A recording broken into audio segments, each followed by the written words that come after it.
If you're considering having a hair transplant procedure, one of the things that you might be worried about is, well, what about shedding of the transplanted hairs? Stick around, we'll have an in-depth discussion about this.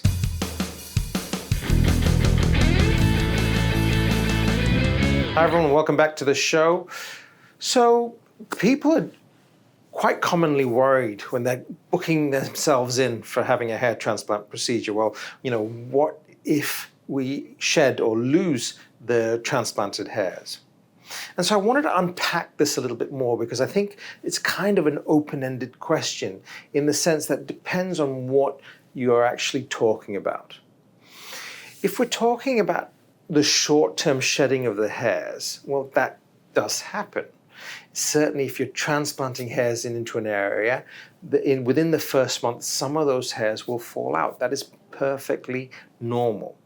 And what happens is those hairs that have fallen out will come back on the next cycle, which is in about 3 months' time. So what we see generally in the transplanted area is, an area that initially has a good amount of hair, good density, looks great. By month 2, month 3, looks a bit sort of wispy and it doesn't look that sort of awesome. And month number 4, it starts to thicken up again.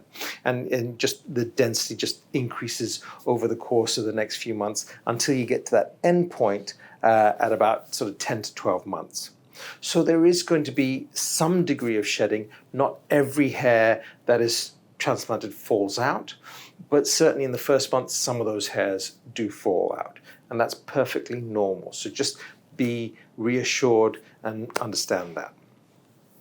The next aspect to consider is, well, what about the long-term issue with regards to these follicles?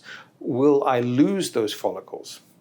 Well, the answer to that is that if the procedure is done correctly, then those hairs, I don't want to say permanent, but should be long-term, all right? Because you're harvesting those hairs from what we call, I would hope, the safe donor area from the back of the scalp.